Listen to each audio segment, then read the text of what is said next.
You're listening to the Pixie Dust Fan Podcast. Hi, I'm Francine. And I'm Carrie. We're two best friends who can't stop talking, usually about Disney stuff. Sometimes we have fascinating guests, and sometimes it's just us. But it's always positive and fun. We're happy to have you join our chat. Thanks for listening, and let's get started. Hello, Carrie. Hi, Fran. How are you? I'm all right. I don't want to ask how you are because I did chat with you before. It's been a great day so far. But I'm excited. Let's just skip over that part. I'm excited because it's not just you and I. While I love talking with you, all the time, we're always excited when we have someone else. So, Dustin, welcome back. Hey, how's it going? Good. We're happy to have you. Joy, you've been on the podcast a few times.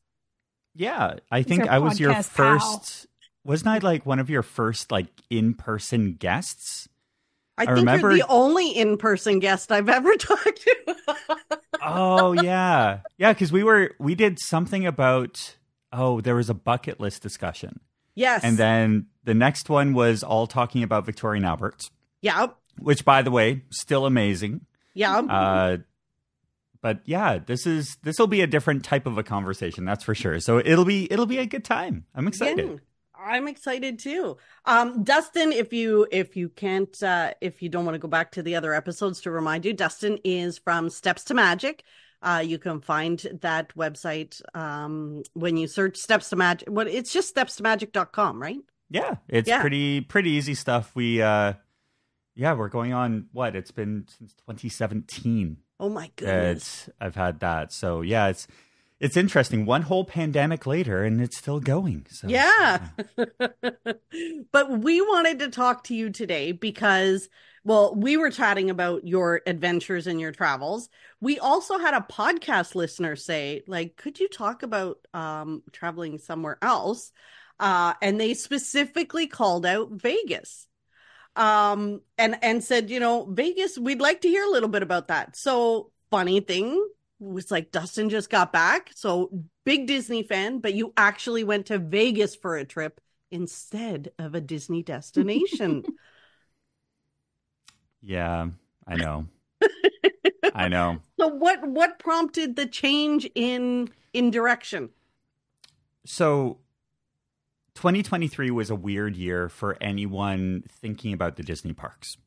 There were a lot of pendulums back and forth around whether or not it was a good value. And the big issue that we had going into 2023 was that we went twice in 2022. Yes. And that was a big expense. We had fun, but it was also very expensive. So in 2023, at the very beginning of the year, we were like, perfect, this is going to be another great Disney year. But the annual passes never came back. That's been a when big you're traveling down point. Yes. Yeah. Because if you don't have the annual pass, you have an issue because it's always so expensive to pay on a per day basis when you're not having that long-term strategy. Because typically when you went down previously, you would go and get an 8 to 10 day pass. And then you would upgrade to an annual pass when you got down to Disney. It was the easiest way in order to extend your trip. And it made it so you didn't have to stress around that big expense, which is the tickets. Right. Well, they never brought back the reasonable levels of the annual passes. Right now, you can still only get the crazy, amazing one that gives you both sides. And I don't know, I'm looking at it right now, and I'm like, this doesn't make any sense. Carrie, you used to buy that one that gives you both Walt Disney World and Disneyland, right? Mm-hmm. Yeah. Yeah, because right now, the Incredipass for $1,449 annually gets you the annual pass. But other than that, all the other ones are for Florida resident only or DVC. And even at that point, the Sorcerer Pass, $9.99, is for Florida residents DVC, but that's $1,000 to go down. So we were going through all of this back and forth, trying to figure out whether or not we actually wanted to do Disney in 2023. We gave it a little bit of time. So we did New York first. Yes. New York was a blast. Actually, right before New York, I also did Santa Monica. So I ended up going to the West Coast and didn't actually do Disneyland. I went to Universal Hollywood. Seemed like a good idea at the time. They had a Nintendo. So we were thinking about the fall trip. And with travel, it's all about trying to figure out whether or not you want to have fun, you want to enjoy, you want to adventure. And so we looked at hotels in places like, I don't know, Chicago, or we were thinking about, Washington, D.C. We were thinking even Europe. And then we looked at Vegas, and then we started to do the deep dive. And the way that we do Disney is similar to what we did for Disney. We went online, and we saw that Vegas had all of these YouTubers that had done top 10 lists. Right. And we're like, oh, this could be very interesting. Then we stumbled upon the Safia Nygaard series, where she went to every single Vegas hotel on the Strip, while also doing all of the celebrity chefs on the Vegas Strip. Ooh. That kind of brought the planning element into the conversation. Because with Disney, it's all about planning. You have different levels, you have different scales, you have different things that you can do that no one else has done. Well, for Vegas, most people think you go there for the gaming or to just, get away. No, there's Disney experiences around every corner. You just have to look for them. That's so funny. Now it's been years and years and years since I went to Vegas. And honestly, when I went, it was for, I think it was my sister's birthday. And it was all about the gambling. Like we literally went for a week to gamble and to go, we went to the, what's it called? Where you look, that's it. We drove and did that. Not my thing. I'm not a touristy person, but yes. So we did gambling. But Carrie, you used to go to Vegas like a lot. Yeah, I've been 14 times. So oh wow, lots, yeah.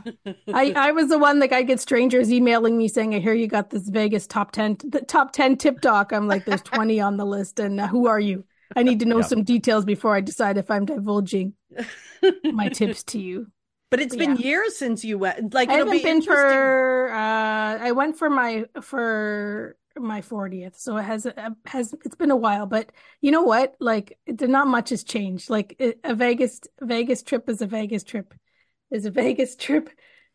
because I'm always thinking of going again. And I look back, or when people ask me my advice, I'm like, is my advice still valid? And then I look and I'm like, yeah, it is. It's a bit different, a bit bigger, but it's still Vegas is Vegas for sure. But no, I love Las Vegas. I'm dying to go back. I've been wanting to go back for a couple of years, so maybe this year will be maybe just Disney keeps getting. My issue is Disneyland. I used to always go to Las Vegas, like always, and then I fell in love with Disneyland. And then you're like, well, if I had to choose, I'm going to Disneyland. And sometimes I've been to both, but like Disneyland just keeps winning out, unfortunately for Las Vegas.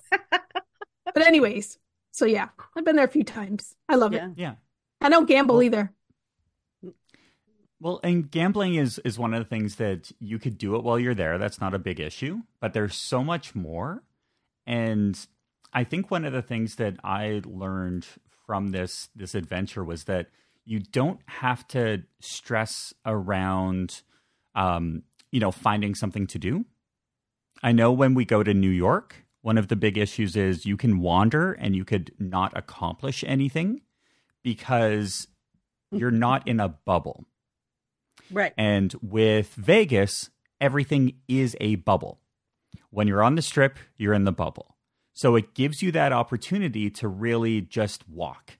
Now, before I get too further, I will share that we did more than 225,000 steps over 8 days. Oh. Which turned into about 165 kilometers of walking. Whoa. Which is a little bit of walking. Just a bit. And most, like 40,000 steps was on our first day. Wow. And I've got screen grabs to prove it. That's like more than Disney.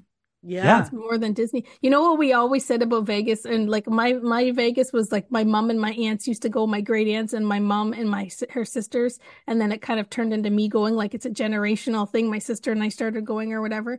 But like back in the day, they'd say, "Oh, it's just like 2 casinos down," but then you'd realize how far 2 casinos down are. But now they have all those like you can't cross the street. You've got to go up escalators, across big bridges, down escalators. So like even getting from, oh, it's just a couple casinos over takes the like walking, but then up, then over, then down, then whatever. Like, so there's way more steps probably than even back in the old days because you can't maneuver easily. You just can't cross There's the no road. direct path. There's no way to just cross the road. You have to follow the road. A lot of folks don't realize that forced perspective is used very well in Las Vegas, which is very Disney-esque, where they don't overcrowd the street with giant, buildings. And you could say, oh, the Bellagio is right across the street. Well, Right is across it? the street. It's a decent walk from one step to the other. So that was one of the lessons that we knew going in, that it was going to be a lot of walking. We also went off season.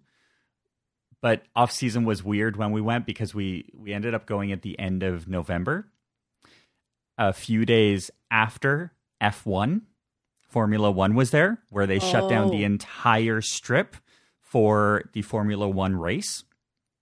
So there was a lot race on the strip? Mm-hmm. Yeah, it was wrecked massive. Vegas, yeah. So we had a lot of that kind of thing where there was a lot of issues with regards to, just construction that was being there. They had shut off the Bellagio fountains because they built up actual stands in the fountains. Oh, okay. Like for people to watch the race. For people to watch this one game. Unbelievable. And, it was absolutely nuts. Wow. So that was the big kind of lesson, is that it's all about when you are going to some of these. And we made the mistake. We went to New York during Fashion Week.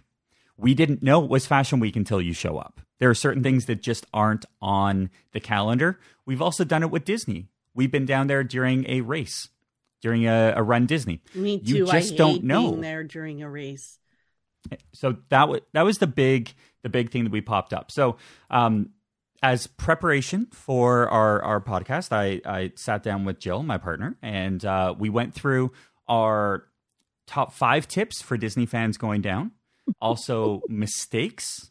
Yeah. And things that are actually more Disney than folks will want to realize. Okay. That's hilarious. How you put a Disney spin on it. We would have been okay just with Vegas. Yeah.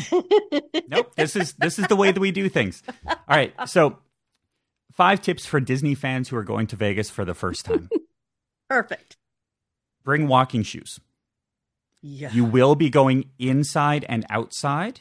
So a lot of the casinos take you through their indoor shopping centers, but you are going to be going outside and you're going to be walking a lot because the nearest Starbucks is not just, 5 or 10 steps away. Right. You're going to be walking. You're also going to be walking to try and find water. There is not a lot of water in Las Vegas.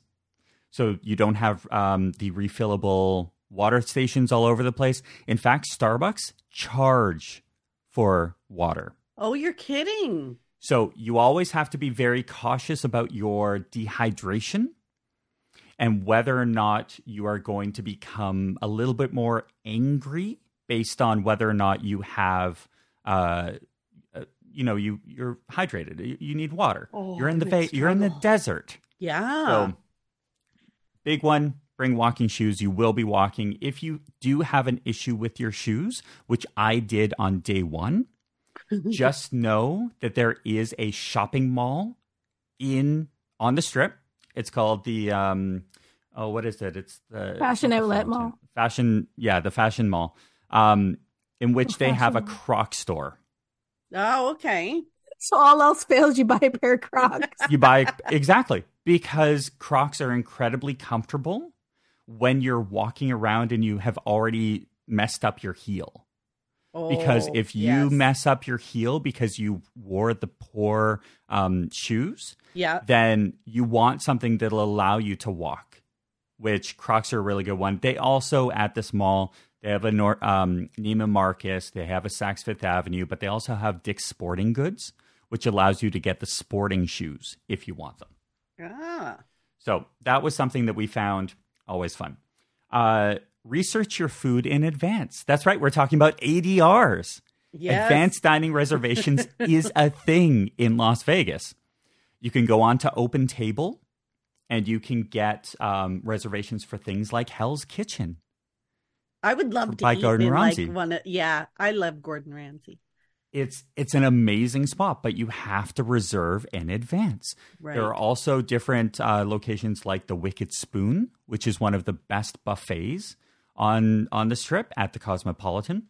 Amazing stuff. Get the reservation. You need all of you this need a work reservation beforehand. for a Vegas buffet. There are spots where you have to get the reservations because Interesting. if not, they have separate lines.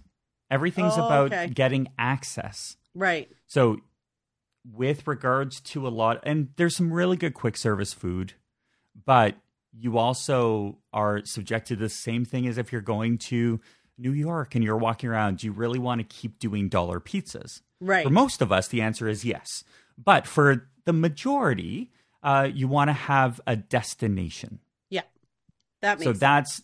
that was one of the big things with regards to Vegas, that you have to do your research. I think doing the research too will make you like talking about choosing your trip and your budget and figuring out what you're going to do. I think a lot of people think that you go to Vegas and you buy a package and it costs whatever amount of money and you're like, it's cheap for Vegas. But and they think, oh, well, I don't gamble, so I'm not going to spend a lot. But, you know, researching the dining, like if you are a foodie and you want to go to some of those places, like you can see how much they cost so that you realize when you're going how much money you're going to need to spend on your dining, unless you do want to eat the dollar pizzas, which are far and few between there now, right? And things do cost more in the casinos, and it's hard to find the non-expensive things. It's hard, very hard, that you have, like, by researching, you'll know your food budget, because you could come home spending thousands of dollars on food probably if you were going to do really, you know, if you want to You want to visit go the all chefs out. and Yeah. you want to go all out and you want to do, you know, some clubbing or do whatever you want to do, like all that stuff's expensive. So yeah, you can figure out. Did you guys figure out before you went, like those things so you knew you weren't like gobsmacked when you saw that you stayed within your food budget? Yeah, our food budget is typical for the way that my partner and I travel. We don't splurge on things like alcoholic drinks. We don't go out of our way to pay full price for experiences. So we knew that we were going in and this was going to be a food trip. And I think that's what sold Jill on going to Vegas. It's not for everybody. It's not for everyone. So yeah, we ended up really focusing on the food and the experiences. Now, speaking of experiences, the next tip is research your discounts. There is a website and an app called Vegas.com. Vegas.com is where you, on your phone, you are able to log in and see all of the shows for that specific day. And you can be like, I would like to go and see Donny Osmond, or I would like to go to the Sphere.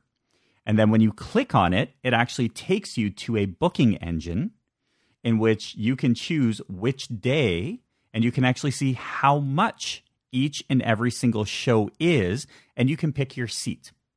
Interesting. So in addition to going and seeing Beatles Love, or Ka, or Mystere, or David Copperfield, or Terry Fader, or Blue Man Group, whatever that is, you have this all at your handheld device, which is perfect because what you want is options. You don't want to be in Vegas and then realize that you could have seen something and you didn't. Right. Now, we had the ability to go down during Black Friday. if you do your research, you can see that a lot of these booking sites, especially Vegas.com, give you a little discount. So when we were there, here was the discount. You made one purchase, you got a voucher via email for $100, which basically means that you could use that towards another experience. Gotcha. So you can book your shows through that using those. Exactly. So we paid full price for, what did we do? We did full price for the Titanic exhibition, and we ended up getting Piff the Magic Dragon for free. That's cool. Because it was part of that thing. We ended up doing a couple other ones, and it was all based on the experiences.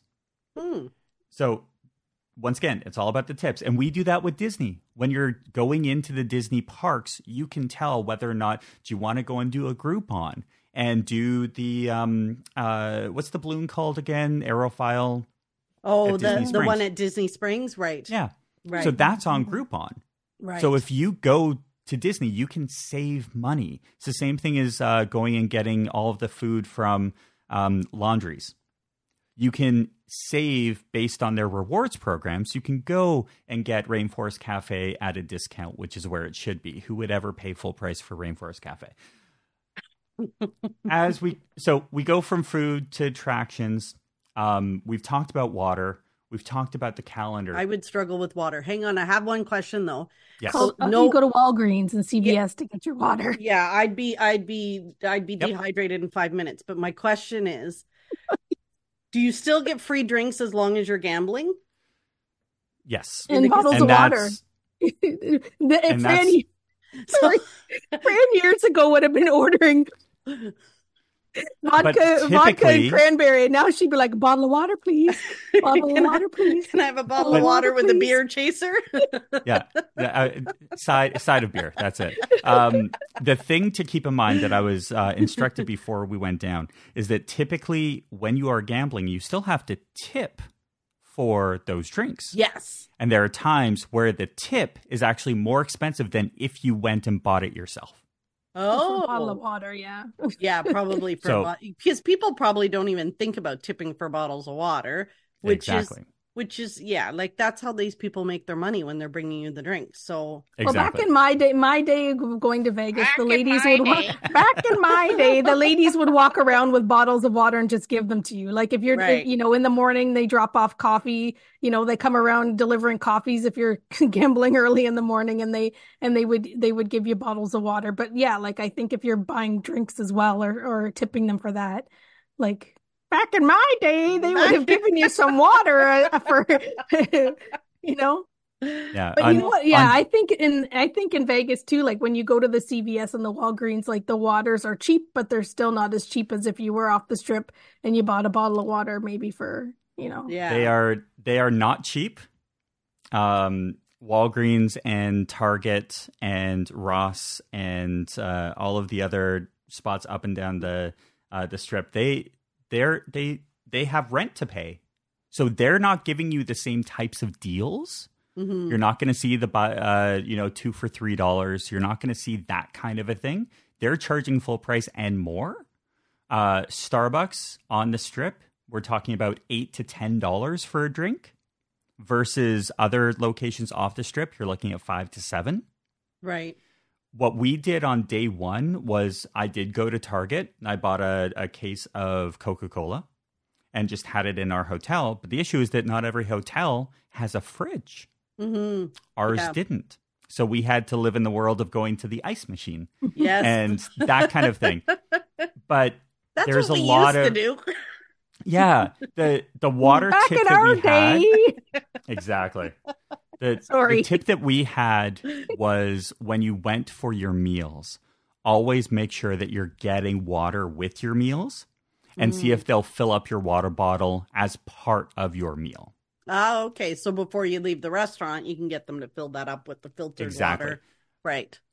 We ended up going to a place called Ocean One, which was at the Miracle Mile shops.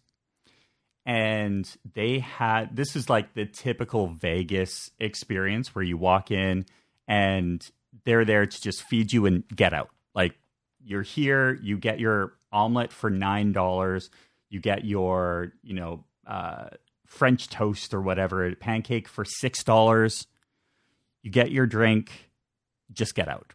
And it's kind of that little hidden gem where a lot of people don't know that you can save money on breakfast. But this is like that spot. It's in the Miracle Mile. But as part of that, you get refilled drinks. So you can do iced teas, unsweetened iced teas. You could do juices. You could do sodas. And when you're going through your meal, just make sure that you're like having a lot of drinks, because that way you can walk out and you're feeling good. At times, they will also give you a to-go cup if you ask nicely. Yeah.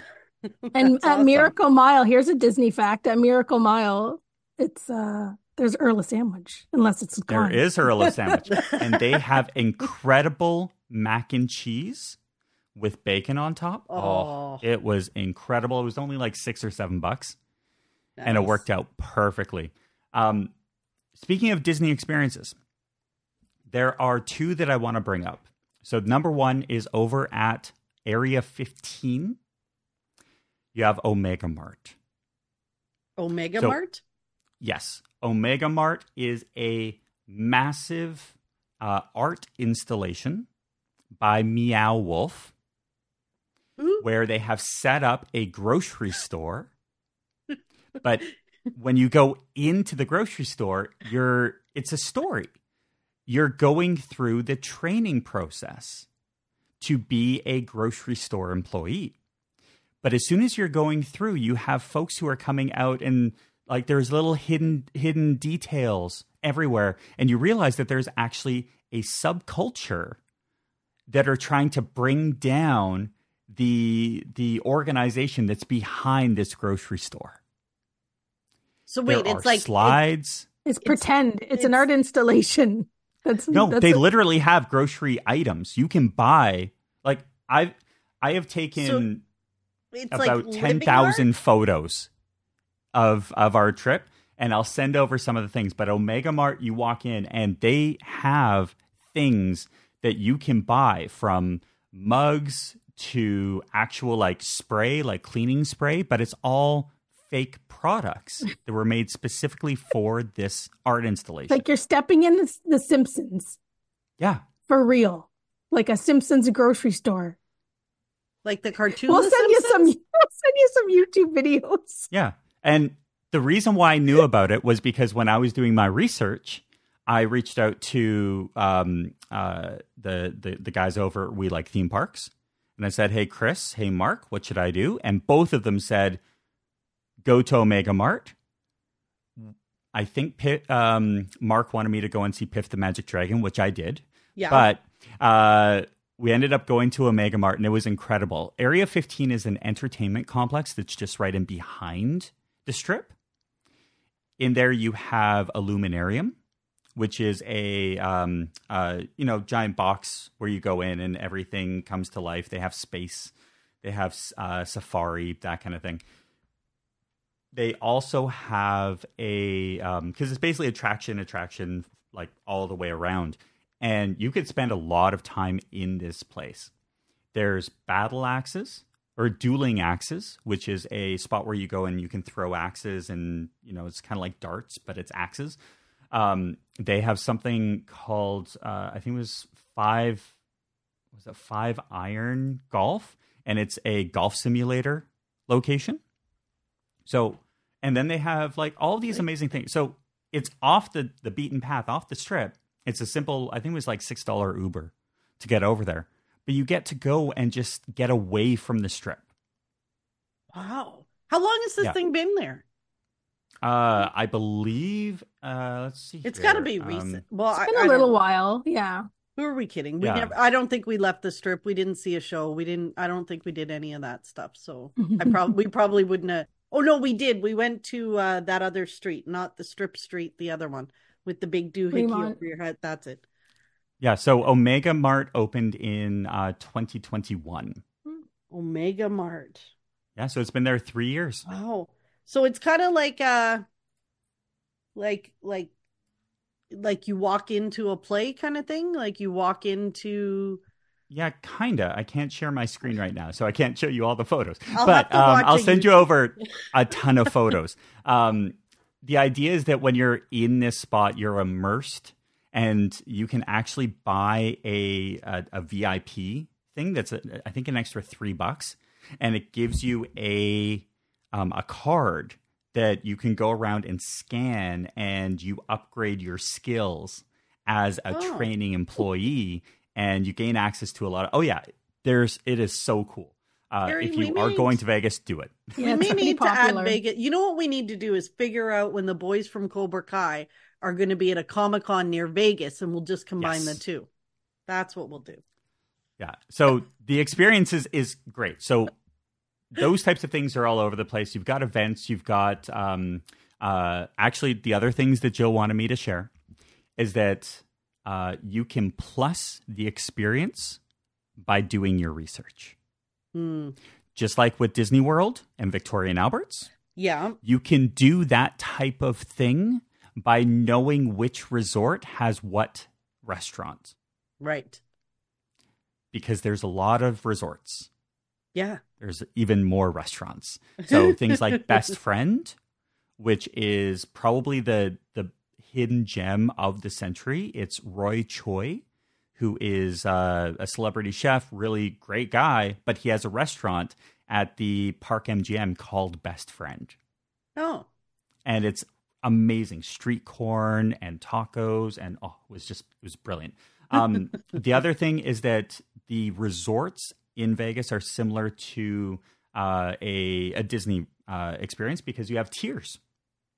Right. So you look at some of the value resorts, the Art of Animation, Pop Century, where everything is big and out of control, but there's a lot of families. You have that. That's called Circus Circus.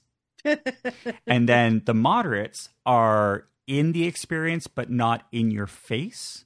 And those are things like New York, New York. Moderate price, but you're still in it. Mm-hmm. And then the deluxe are the icons, the Bellagios, even Resorts World, or some of the other things that are just like they're there, but you're like, I'm not in Vegas when you go to these resorts. Right. Right. So those are the deluxes. You also have the opportunity to do the non-Disney and the non-Vegas ones, which in Disney World, it's the Four Seasons. Right. Where in Vegas, it is Resorts World. It's timeshares. It's, those types of experience. They're all over the place. You could do Airbnbs. There's no issues. Now, did you stay on the Strip? Yeah. So we were at New York, New York. We stayed there for 8 nights. It was actually a reasonable price. It was cheaper than us flying from here down to Disney. Mm-hmm. We just didn't have to buy the park tickets. Right. Everything that we were doing were food and experiences. So it kind of balanced out. Right. Now, we did make some mistakes. So here are the 3 mistakes that you shouldn't do. Tell us those. You tell. Not planning days in advance. So you know how when you go to certain locations like in New York, you want to have your museum day, or you want to have your actual location. We're going to go to, Brooklyn, or in Vegas, if you wake up and you're like, we're going to go to the Strip, that can get overwhelming very quickly. Mm-hmm. You also can spend a lot of time walking. Yes. So if you don't know where you're going to start, you don't know where you're going to end. Yeah, I do remember we had a goal when we were there was to spend at least $5 in every casino on the Strip each. We had no problem. We did that. But what our problem was that we started and we would walk and stop in the casinos or whatever. And then at the end of sort of that day where we ended up, we'd come out and we're like, oh my gosh, we got to walk all the way back. Like our hotel, I can't remember, we stayed at the Mandalay Bay. That's Mandalay it. Bay. Yeah. But then the farthest you can be. Right. And then it was like, we got to get all the way back there. So we'll just stop and play on the way back in the same casinos. That's how. Oh my goodness. You do the Luxor, you do, right. What's the Excalibur? Excalibur. Yeah, I did the exact same thing. I've got my pad of casino tickets that just have 25 cents or 17 cents. Yeah. It happens. So we did that, not planning days in advance. The second one is pushing too hard on the first day. Yes. That's a Disney trip too. Exactly. So first day when we got there, so we flew in the night before. So our flight got in from, I think, Toronto. We left around 8 o'clock. We got into Vegas around 11. And hotel via airport, it's such a quick thing because the airport is right around the corner. Right. So we're talking about 15 minutes or so. And what we ended up doing was you went in, you just crashed, but then you got that ability because of the time zones to get up really early and everyone's happy. Well, Vegas isn't a morning town. So not a lot of things are open first thing in the morning. So we learned that. But yeah, the first day we basically walked up and down the entire strip. I think the only hotel that we didn't go to was the Strat and the Sahara. We made it as far as Circus on day one. Wow. That's a lot of walking. That's a lot of walking. We did that. And then the other thing that comes from any trip is we don't communicate. With each other? Yes. Okay. Because when you're on vacation, you have something different that you're looking forward to getting out of the vacation than your partner is. Mm-hmm. But when you're in it, when you're really in the vacation, you may not communicate as best because you always are looking at getting the next thing off your list. Right. So Vegas has that opportunity to have burnout between families. Gotcha. And there are folks who just love going and put me at a casino, put me in front of, a game, and I'm happy for 8 hours. Others are like, I want to just stay at the resort pool. Mm-hmm. Cool. There are others who can't sit still for 5 minutes. Right. The communication in Vegas is the same as anywhere else. It's just amplified because you have everything in one location. You're in the bubble. It's almost like going to the Magic Kingdom and sitting on a bench. Right. There are people who love that, and there are folks who can't. No. Pirates of the Caribbean is 5 steps away. We have to go to Pirates, and then after Pirates, Haunted Mansion is right there. So you kind of psych yourself up. Vegas is one of those spots. That totally makes sense because we have friends like that too. Carrie and I love to go sit on a bench. Like we've been on trips where we didn't go on a single attraction. But we know people and we have friends. There's lots of people that are like, I can't believe you're not like bang, bang, bang, hitting every attraction, like going from ride to ride to ride. And we're just like, been there, done that, got the t-shirt, literally. Yeah. And we communicate well when we're on vacation. Do you want to do anything? Nah. Okay. Yeah, we definitely had some things, but that comes from traveling to a new location where both people have not been there. Yes. Yeah. So we also went during Black Friday. So we ended up going to the outlets. Not on Black Friday, the day after. Oh, okay. But the premium outlets, so it's the Las Vegas premium outlets. That's the same company as in Disney, right outside. You walk in and they had a Disney store. Can you imagine going to a Disney store in 2023, 2024? It was amazing. No, it wasn't. It was absolutely, I wish that it was amazing. But you walk in and it's the same out of control, like outdated merchandise. They didn't have any creativity. I wanted so much to walk in and be excited, but instead you had all of the figurine sets for $22. You had all of the princesses for 25% off. They had mugs. How many people are going to Vegas and buying a mug? Those things are heavy and they can break. Yeah. They also had all of their ornaments and plush toys. But the thing is that nothing special was there. there was nothing that made us want to buy anything.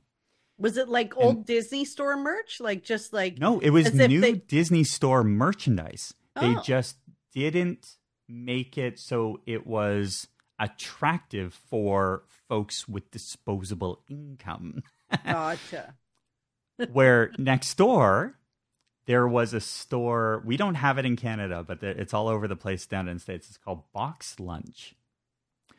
Box Lunch is owned and operated by Hot Topic. It's the same company. Right.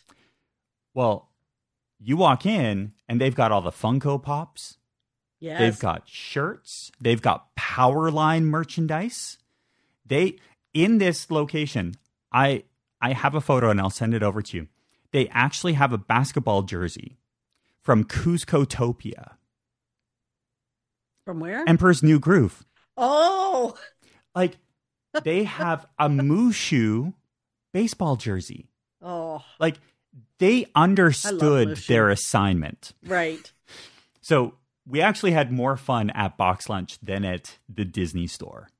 The Box Lunch stores, I wish they'd bring them to Canada. We went, how did I end up in one? They are coming in 2024. Oh, nice. Because yes, when we went to Dayton, Carrie and I went out of our way. We drove to the mall just to go to the Box Lunch. And it's amazing. They don't ship to Canada. I wish that they did. But you're saying they're supposed to come to Canada in 2024? Oh, yeah. Nice. They're already hiring. Nice. Yeah. That's that weird thing of like, oh, yeah, I forget. I do Steps to Magic, but I do all this other random stuff. But yeah, so we ended up doing the outlets. Then we walked over to Fremont Street. But before, we ended up going to a bookstore called the Writer's Block. And it's like this immersive independent bookstore in downtown Vegas. Amazing stuff. But you wouldn't have known about Writer's Block if we didn't do all this research beforehand and known that it was a 10-minute walk from the outlet over to this location. And then we could stop and get lunch before we went to Fremont Experience. Sorry, but what's an immersive bookstore? So like it's when you walk in and there are little nooks and areas where there's plants everywhere and they have their own merchandise. In the bookstore? In the bookstore. Oh. It's a really cool spot. And it's very, like, if we're talking about bookstores and experiences, you also have, in New York, you have the Strand, where millions and millions of miles of books. It's really cool stuff. But in Vegas, they have this as well. But we ended up kind of going outside of the bubble to go over to this spot in order to see Disney Store and go to a bookstore and then go over to Fremont Experience. But we ended up leaving Fremont because it was not a good experience, and we went back to the Strip. So it's one of those conversations where just because you see something online is saying, yes, you should go and do this, doesn't mean that it is actually good. Right. And the example over on the Disney side is that not everyone likes Trader Sam's. Mm. Not everyone enjoys Victoria and Albert's, which is weird. Have you guys been to Victoria and Albert's yet? I need to do my annual check-in. Yeah, not yet. We talk about it and then I don't know what happens. Sometimes it just doesn't happen. See, if you follow the right people online, you can have some really good times. I follow a chef and a sommelier from Victoria and Albert's. Uh-huh. So it is, their Instagrams are incredible. Oh, you'll have to share those with us. Maybe I'll definitely send them over. That's what we need, Carrie. We're not really chef and sommelier type of gals, so generally. That's probably why we haven't found those places yet, found those Instagrams yet. We talk about it, and then it's like you got to bring the clothes to wear. You got to figure out how to not embarrass yourself, because, to Carrie's point, chef and for the cost of dinner, I could probably get us both to Vegas. Let's do it. That's actually really true thinking about it. Yeah. Well, because we were talking about doing Vegas too. Like, we have talked about that. we've traveled to Disney together lots, but obviously we just did that cruise, which was non-Disney. Well, we need to expand our. I don't know that you and I would be good Vegas travelers together, though, because I think the way that I would want to do Vegas and you would want to do Vegas might be a little bit different. It might be a little bit because different. I might be out and about too much, and you'd be like, "Can we just sit somewhere?" I'd have to see all the place. I'd have to check into all the places to see how they were doing. I'd sit there and I'd have to sit a lot and reminisce. I'd probably have some tears in my eyes for the things that were on. I can do the walking around. I just, I'm not very touristy. Like, I'm not doing the Grand Canyon. I'm not going to look at all that stuff. Like, stuff where I can buy a magnet for my fridge that shows the same thing. You don't need to drag me there to see 100%. Now, the other thing that I will share is that the shopping is incredible. Yeah. Every resort has their own branded merchandise. So, like, the Venetian has their own Spirit jerseys. Like, good heavens. Wow, Spirit jerseys made it to Vegas. Oh, 100%. Carrie, 100%. You need a Spirit jersey. That brings your two world loves together, Vegas and Disney. Yeah. The other thing that I will share is that there are Disney experiences like Disney. Oh, why am I spacing? Disney Immersive is there. So there shops at the Crystals. So upstairs, incredible stuff. They opened, I believe, last year. And that is just another location where you can go and get your Disney magic. I will share that I did send a photo to a friend of the podcast, Chris Bond. Yeah. Because he is involved in that world. And I did say that their merchandise and shopping experience at the end of Disney Immersive Las Vegas was incredible, and I would like all that merchandise. So we'll see, or at least option to buy it. I'm happy to buy it. It was just incredible. I'm just a fan of anything, because like they had actual Disney Immersive, but like Vegas branded. And I'm like, yes. Oh, wow. Oh, yeah. Oh, like it was so much fun. So those are the types of things. But yeah, there's little Disney everywhere that we travel. What I realized with Vegas is that it's a little bit more in your face. Like there's a Jose Andres. There's a Rainforest Cafe. There's, just a lot of random stuff. But the immersive side is just so much fun. Wow. Yes, we had Chris actually on the podcast to talk about the immersive when it first opened in Toronto. Yeah. So I'll link to that if anybody wants to know. If it's a great experience for sure in Toronto and in Vegas. Disney. It's like you can't go wrong. I would like more. So Chris, if you're listening, I would like additional experiences. Let's really have some fun. Let's bring some other things out there. But yeah, there was a lot of stuff, and as you can tell, I also added to my Starbucks mug collection. Yes. So for everyone listening, Dustin has a pretty impressive Starbucks. So, but you keep them in the boxes, or do you use them? Yeah, no, I keep them in the boxes. I have other ones that I can use. Like I have the ones that I can use, and then I have the collectibles. Gotcha. And you're also a person who keeps your Funkos in boxes. Yes. Yeah. And I've started to get into the shoes. So I have my my Disney 50th anniversary Vans collection. Yeah. And then I also picked up the brand new Homer Simpson Adidas collection where he's coming out of the bushes. Wow. So, when you travel, you have to go and get the stuff that you want. There were a lot of Funko stores down in Vegas. So, but what I think a lot of folks should realize that when you're traveling and you don't want to do Disney because Disney is being annoying right now with regards to their ticketing or their price points or that kind of thing, just know that there's a little bit of other things you can do out in the world. You don't always have to go to Disney. Doesn't mean that we're not going to go back. But when I was walking around Vegas, I was like, hey, look, there's Paris. I think they have that exact tower in Epcot. Looks very similar, doesn't it? Very similar. Is Disney in the cards for you guys this year, you think? I hope so. I want the Disney company to go back. Like the pendulum right now is just too much of the high rollers, the folks who are the one percenters. I think too much has been kind of taken back to it's all about budgets. You really Like, you feel that way? I think so. Everything that I've seen is like, even from the holiday parties and just having so many people in the party and not being able to enjoy it. That is a product of the, I don't want to call it the greed, but if they just let another 2,000 people in, who will notice?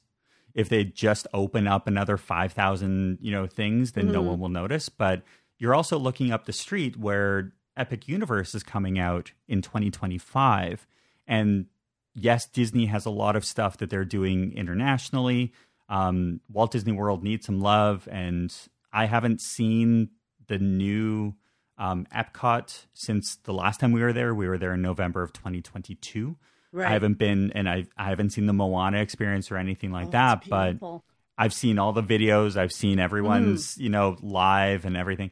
But I would love the Disney company to go back to the creative side and do things that aren't just for like marketing reasons. Like, gotcha. Did Moana really need an advanced reservation system? Probably not. Gotcha. So, but yeah, obviously I want to go back to Victoria and Albert's, but that's Of just course. Of course. Yes, we so when this episode airs, I will be in Walt Disney World. I'm going to check out Food and Wine, or not Food and Wine, Festival of the Arts, because Food and Wine is my least favorite festival. Festival? Yeah. Really? Yeah, it's my least favorite. My favorites are Festival of the Arts and Flower and Garden. Those are my absolute favorites. I love them. So I'm excited to be there and experience those again. Yeah, no, they're because my you get to walk festivals. around and get all the food and all the merchandise. Yeah. And you're going during the perfect time of the year because it's not too hot. I know. And that, because the heat kills me. So I'm looking forward to that. But yes, it's no holiday parties, no extra stuff. It's just regular. Did you end up doing the new Jollywood Nights? I did not. I didn't get down for it. And honestly, when they announced it, it didn't really necessarily appeal to me for a couple of reasons. I'm not a big party person. I actually think that the reason that they sell so many tickets now is because there's so much demand. Like there is such an incredible demand for some of these holiday tickets, like the parties and stuff. That to me, they are a bit crowded for me. So yeah, I'm not a big fan of the parties, but so I didn't really make an effort to go down there. I've heard lots of people say, like, I have friends that went and they loved it. But they're also Christmas people. Yeah. So it was a great party for Christmas people, like for Christmassy people. They had Muppets, for which I am and not. They had Muppets. Yeah. So I don't know. I looked at it like Jollywood just seemed like another evening in Hollywood studios. They eventually got it right, I believe. But similar to a lot of things that are coming out right now, it takes a lot of time to get things right. Yeah. And the issue is that they're not doing the trials and the tests beforehand. So there are people who are actually investing money to go to these things and to be disappointed. And that's an issue because you shouldn't ever be juggling and taking chances as an organization on people's holiday budgets. Like things are tight as it is. So yeah. And I think too, like some of those parties, when I looked at them, it also depended on whose review you were looking at, because 100%. And I have to say, this is just my pet peeve, but I'm going to say it anyway because it's on the podcast. It irks me so much when you have these people who were nothing, who built entire channels around loving Disney, who now hate Disney, and it irks me like you would not believe. But anyway, I'm going to get off my soapbox. But yes. No, and the Pixie Dust side is all positivity. Yes. And that's one of the reasons why during the pandemic, it was very difficult to be a Disney blogger who was there beforehand. Yes. Because for some of us, we were not able to get down to the parks due to travel restrictions.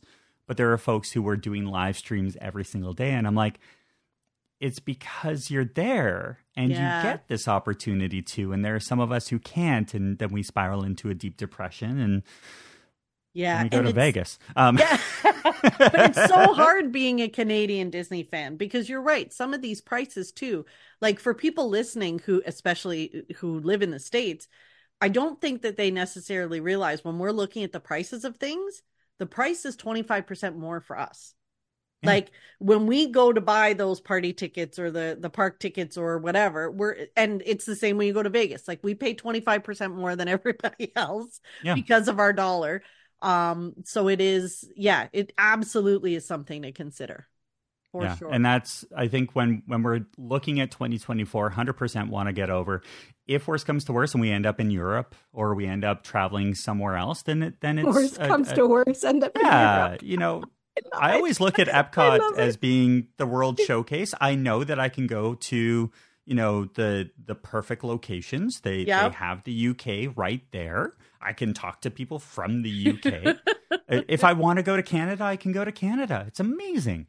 But if we're thinking about this, I think if Disney brings back their annual pass, perfect. You're back. Yeah. I'm back. It doesn't make sense for me to spend $600 US for tickets when that's the typical price of an annual pass. Yeah. Yeah, for sure. And that's definitely something, especially for you who was going so often as well, right? I was going so much. Anyone who, like, if you've been following Steps to Magic since the beginning, there are some years where we went, I think, 3 times, and then I would do solo trips during the summertime. Yeah. Like I was going down a ton, not just with the podcast, but and by the way, I should share this before things get crazy. If anyone has been listening to the Jim Hill Media Network, the podcast over there, we recently lost the producer, Aaron Adams. He passed away on Thanksgiving from a heart attack. Go over to Jim Hill's socials. There's a GoFundMe, but Aaron was amazing. He was one of our podcast producers. He looked after all the back end. Oh, I'm sorry. Incredible stuff. But it was one of those things you don't realize until like, oh yeah, everyone's part of this family. Yeah. And there are things that just kind of get in the way. And then all of a sudden you look and you're like, oh, you know. So if anyone's listening to podcasts, go back and re-listen to the Marvelous Disney podcast. That was his podcast with Jim. Okay. Do it as an homage. Have some fun. Yeah. But I wanted to bring that up. But yeah, I think the more Disney podcasts that are out there, the more live stuff, we're just all having fun. Absolutely. It's, I've found the Disney podcasts are all generally pretty positive and upbeat and things like that. It's the YouTubers. My soapbox is specific to YouTubers and really specific to one or two. But that's my soapbox. And those two would be as he's drinking his tea. Yes, I have never called them out, and I never will publicly. But I think people know, and that's just it's not my world. Yeah, for sure. But as a bonus, your top 5 attractions in the Magic Kingdom. So we're still going. No, I'm joking. Yeah. So where do you think you'll go next, Dustin? So your bucket list or your next trip list? So you did New York, you did Vegas. What's the one you and Jill are like, okay, maybe this should be our next one? So we really want to do Disneyland, but we want to do Disneyland proper. Like we want to go there and have a couple extra days. We want to really go in and enjoy not just Disney, but all of the other Disney experiences in LA. That's what we want to do. Jill really wants to do Europe. Okay. So I think I got Vegas. We may end up doing Europe next. But Europe yeah, before a trip Disneyland. it may happen. Hey, there are multiple Disneys overseas, so we can definitely do that. Apparently, there's a new Universal park coming, so we'll see. I may go and do some scooping over on that side. But yeah, I think that the next trip is probably going to be out there. If not, it's going to be New York. I really want New York, the Times Square Disney store, to get better. I don't know when the last time you were there, but I take photos and then we end up going and buying stuff elsewhere. I want the Disney store back. Is it just me? Or like I miss it here. I miss it. I miss just going and having that local Disney. That local Disney fix. And We it's did that funny. all the time. Yeah, Carrie, that's what Carrie and I would do to get together, random weeknight, meet you at the Disney store. And we always walked out with merch. Like, so it's not like they weren't profitable. Like they were making money. People were buying stuff. Yeah. And some of my favorite mugs or t-shirts or things that I have in the house, I actually got in the Canadian Disney store. Mm-hmm. So yeah, I'm happy right now that there's a lot more stores that are carrying Disney merchandise. Yeah. Like you could go to a TJX, a Marshalls, a Winners, and they have a large selection of Disney merchandise. I like that there's a little bit more emphasis in Hallmark, where I don't know if they have it in the US, but up here they have the Dreamsake collection with all of the ornaments. I love that Disney has licensed a lot more of their park merchandise. Yes. My soapbox over the last few little bit of months was, how come we didn't see any Haunted Mansion movie merchandise? Mm-hmm. Like, oh yeah, they brought out a movie around everyone's favorite attraction, but where was the merchandise? I don't care if the movie was good. I just wanted the merch. Yeah, I never even thought about that. I don't remember seeing any. Like I have a pop vinyl, but it only came out I think a month or two ago, so long after the movie has come out. See, those are the soapboxes that I would like to, and that's what grinds my gears. Yeah, so I think I still want to get down to Disney. There's a bunch of things that I still have to get. We all know I need some Dole Whip. I need I need just the Disney experience. But I think I'm living vicariously through your social media anytime you're down there. So more lives, more photos, because you're able to do this. And I think since your venture has begun and like gotten bigger and bigger and bigger and bigger, I'm expecting some more international trips from you. I would like you to go to Tokyo Disney. I would also like you to get on the Adventures by Disney, please. I also think that you should go and do Alani again. Have you been to Alani, right? Yeah. I went to you should Alani go again. years again. Yeah. I would like to go back to Alani for sure. It's just such a long flight. For me, it's always about the travel to get there, right? Like if there was a way that I could click my heels today and be in the new Zootopia land in 5 minutes, I'd be there in a heartbeat.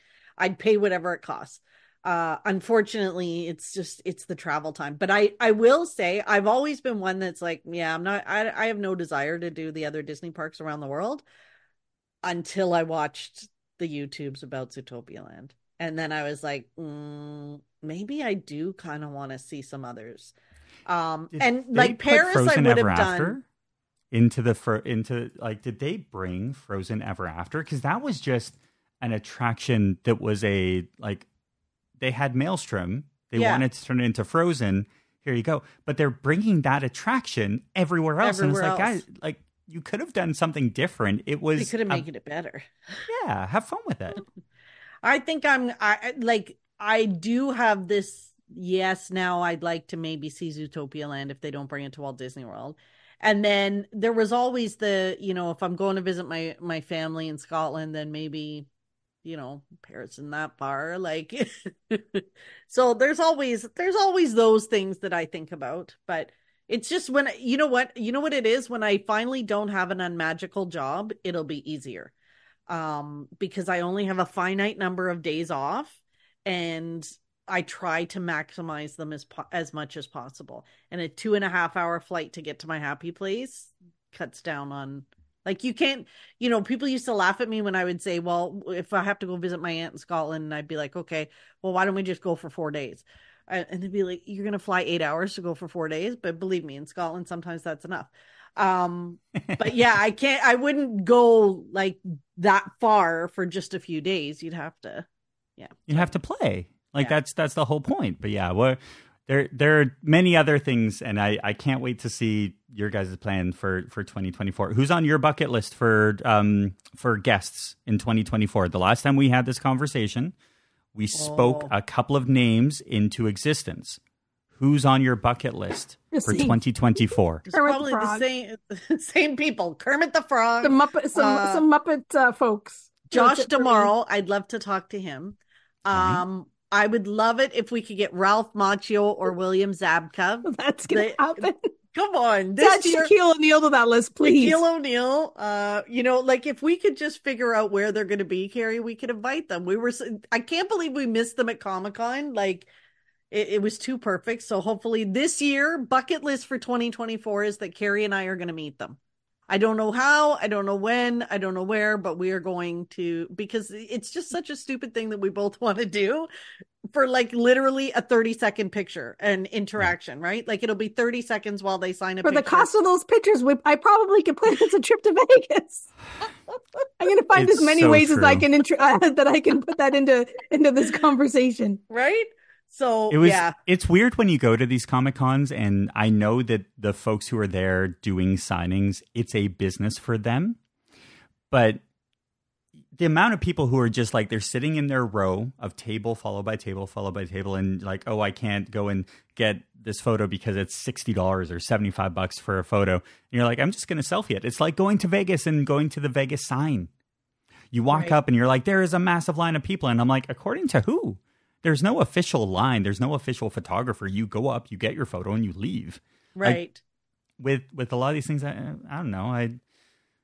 Well, maybe you can come in and so you can sneak some selfies for us. Yes. I know. Like, I don't know. Girls, over, scoot over just a little bit. Just a little bit more. We'd both be like, we don't know what to do. Doesn't matter. We're paying whatever it costs. Yeah. Like for the together pictures, the separate pictures, the video picture, the moving pictures. All that stuff. We're such idiots. Gonna get the book signed, Ralph Macchio's book signed. They're gonna be like, "Would you like to get the picture of Ralph with his Cobra Kai, whatever?" We'll be like, "Yes, we'll take that too."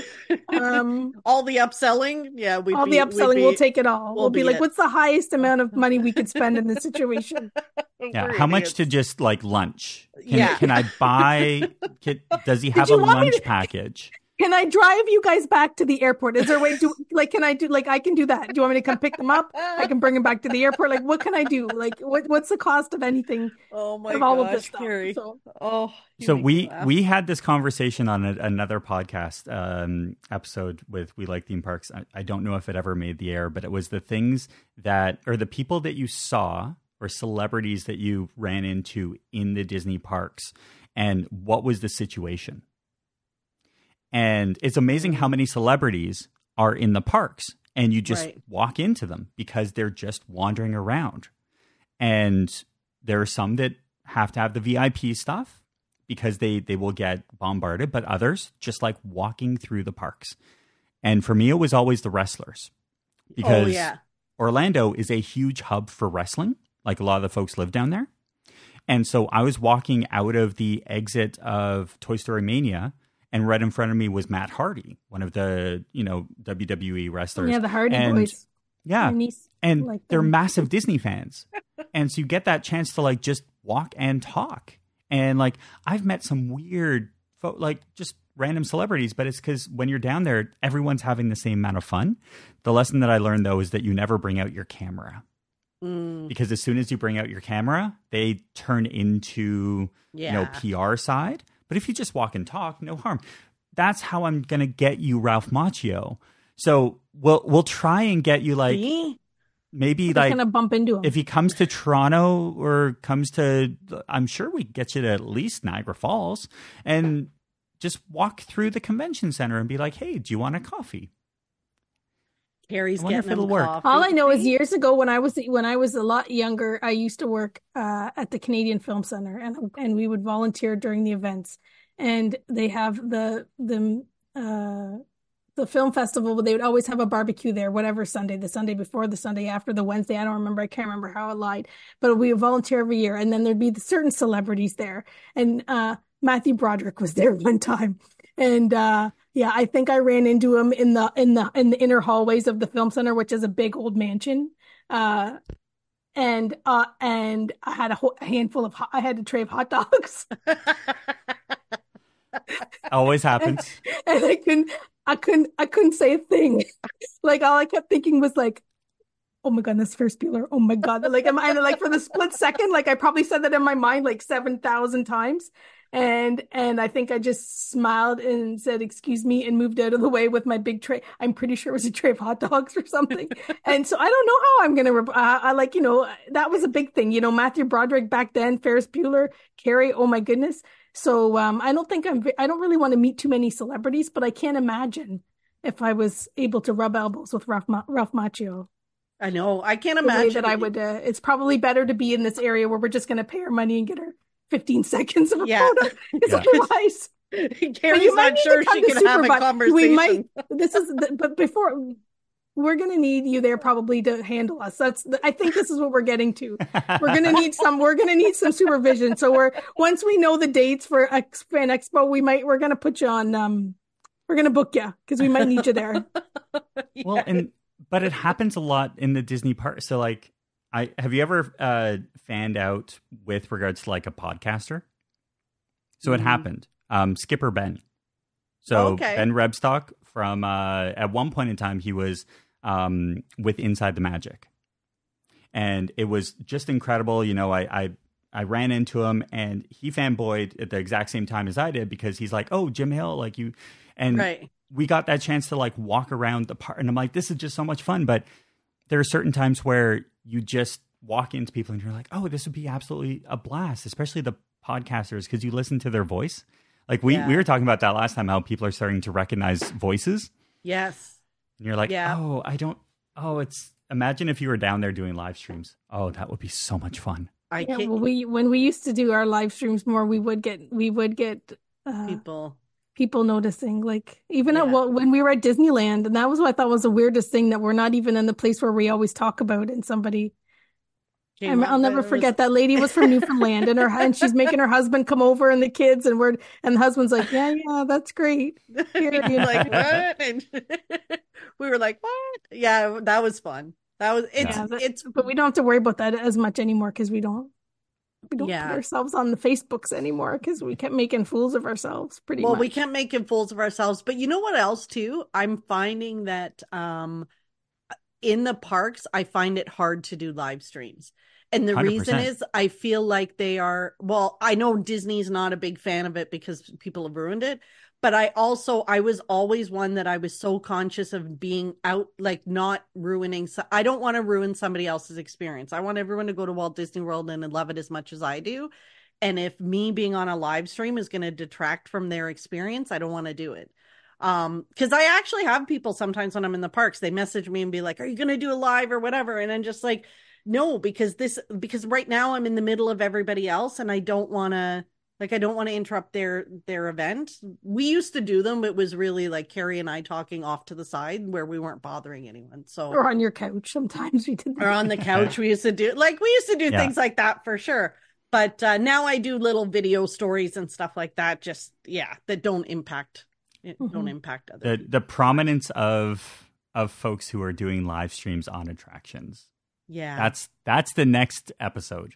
I am more than happy to come in and we will chat about that irritates me. Diplomacy.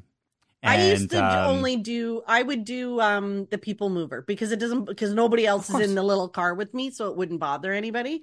But that was the only attraction I have ever done a live stream, I think of. We had someone in front of us do Haunted Mansion. That's awful. That's awful. Look at my face. I am not happy. No, that's terrible. So I don't get it. There needs to be like some rules of engagement for people, but anyway. I agree.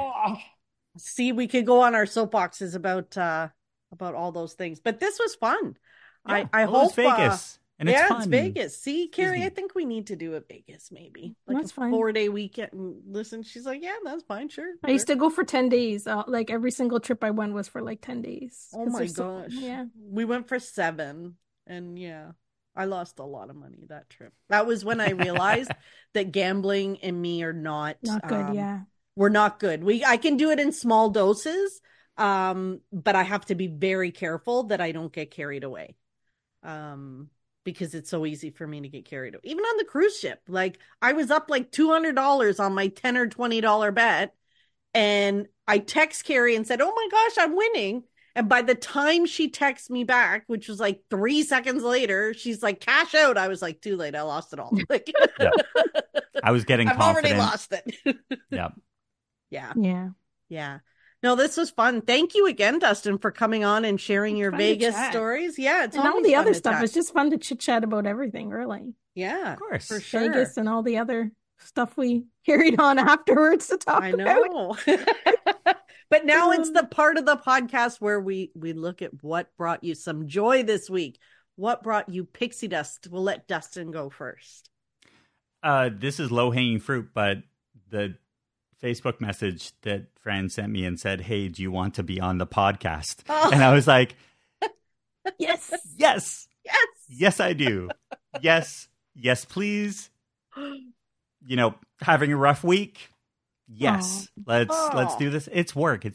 Everything's busy. Everything's busy. Yeah. And I don't get to talk about Disney. I have to talk about other things. This is an absolute blast. So yes, that message was my pixie dust. When we saw I'm so glad. we saw that you, like Fran said, you wanted to come on and talk about, like, you had that idea about Vegas, and that's the same with us. We're just so we're so busy, we don't get around to messaging or whatever. And then I was talking to someone that listens about something, and they said, "Oh, have you ever thought about Vegas?" And then like ding ding, and I'm like, Fran, we should like. Dustin said that, didn't he? And like, we could have Dustin on, right? And she's like, yeah. Yeah, and I just haven't. I've been back for more than a month now, and I still haven't posted photos from my trip. I still haven't posted photos from my New York trip.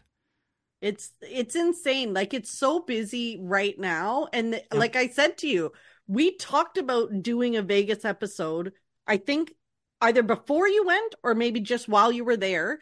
And then I must have pulled up my messenger, I don't know, 14 times to message you and say, "Hey, when we should do the podcast." And then I get distracted. It's like squirrel, and then it goes. And then when Carrie said, "Oh, so-and-so was asking me about Vegas," and I'm like, okay. I'm just doing it right now. I'm messaging him right now. So I'm glad that worked out. Yeah. So that was my pixie dust of the week. Awesome. Oh, well, thanks, Carrie. Yep, mine's easy because last week I was in receipt of a Christmas present from my friends Marie and Anna. They were at Walt Disney World, and they were on the hunt to find me the new Kermit watch. It's like a rainbow watch with Kermit playing the banjo on it.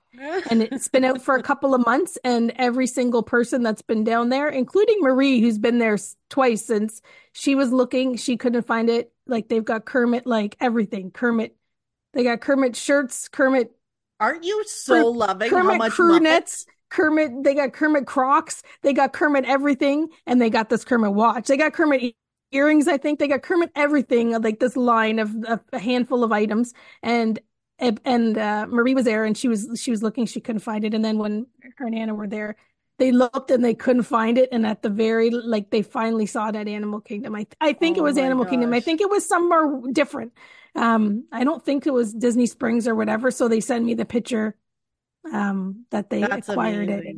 And then they said it was Merry Christmas. So I finally got it the other day. So I haven't worn it, but I keep it on my desk. I keep staring at it. See, there it is right there. That's fantastic. I actually, when I got it, I think I wore it for the day, but I didn't set the time. I haven't pulled the little doohickey out because I was like, am I going to wear it? Am I going to display it? Am I going to keep it? Am I going to buy another one so that I can wear one and keep one? I've been thinking about that too. So, but it's just been on my desk and on my desk since I got it. I got it like, I think last week I got it. So I've just been admiring it, and I love it. There's a lot of good Muppet merch that, like, they're coming out. I don't know what's going on with merchandising, but I feel like it's going in a good direction because I've noticed that there's more Muppet stuff. I've noticed that they're investing more. There's more Pooh Bear stuff. I don't know if you've noticed that, but I have seen some new, there's new Pooh Bear shirts and things like that. So I'm seeing a little bit of a switch up in some of the merch. So I'm quite excited that when this goes live, I'll be in full shopping mode. And thankfully I have a big enough suitcase to bring back whatever I need. Including I am worried though that a lot of the merchandise is character specific. Yes. And not Disney World specific. Right. So is it the same stuff that you can find at Target? That's the first thing that pops up. The second one, which was actually jumping off the point of where you got the watch, is similar to when I got the 50th anniversary Vans, the shoes. Right. Because they were everywhere. But if you don't know that you're able to look in all these different stores, I found those at the Animal Kingdom. But yet they were everywhere. They were in Hollywood Studios, Magic Kingdom, but they never had the right sizes. But if you go to some of these spots that have a different, allocation of merchandise, just walk. Yeah. Especially if you want stuff. Just go into stores. You never know. Plus air conditioning. Yes. Like, no harm. That's like my whole goal everywhere I go. I go into every store. Just for a wander through and yeah. That's one of the best things about being on a solo trip too, is when you go into a store and you can just wander and spend the time at the places that you want. When you have others with you, it's hard to wrangle. But yeah, anyway. Okay, Fran, what's your pixie dust? Because I just looked at our time. We're 1 hour 20 right now. Holy mackerel. Okay, so I know Make people it are quick. like, what? You've got 2 minutes. An amazing, spectacular, Fran. You got 2 minutes. So I kind of have two things. So one of them is, I don't know if I mentioned it on the last one. So I'm bringing my nephew this time. I did mention that Andrew's coming. But something that was a secret until just recently, my other nephew, grown nephew, is also coming with us. So I'm going to have two of them with me. His wife bought him the ticket for Christmas. So it was a big secret, but the cat's out of the bag now. He is also a big Star Wars fan and has not seen Galaxy's Edge yet. So it's going to be fun. I'm going to have both of them there with me. So that's yay. I'll have them both with me on the trip. My second piece of pixie dust, which people will find not so funny, but whatever, is that we are recording this in advance of my trip, and well enough in advance that the family members that are coming with me that have just recently got COVID should be clear and ready to go for the trip. I was really worried. My sister has never had COVID. After all this time and with all her health issues and blah, blah, blah, she's fine now, but she's never had COVID. So we never knew how she would react. Well, now she's got it. So she'll be okay for when we get on the plane, and she'll have that immunity, blah, blah, blah. So we don't have to worry about it. So I'm excited about that. So yay. This is both of them, their first time having it. Yeah. So very exciting. Thank you, Dustin, for coming on the podcast with us and chatting. And we obviously enjoyed ourselves because we went long again. Yeah. Mm-hmm. It's fun when we're talking about Disney. It is. Now, where can people find you? I'm over at stepstomagic.com. I'm on Instagram at Dustin Foos. I'm also there at Steps to Magic. And if you ever want to go back and re-listen some of the old Universal Joint podcasts, I'm not doing them anymore, but they're all still living in the Ethernet. Yes. And then I've actually started to go back and re-listening some of the original We Like Theme Parks podcasts. Yes. And seeing how I did with the King of the Castles, because apparently I was good at it. That's awesome. Well, thank you again, Dustin, and I'm sure we'll have you back on again. Thank you for joining us. It was fun. Bye. Thanks for listening to the Pixie Dust Fan Podcast. We hope you enjoyed the episode. Make sure you're following us on your favorite podcast player so you'll get a new episode every week. And find us on social media too. We'd love to hear from you. Till next time, remember, you are never too old to be young. Chase your dreams and design your own happily ever after.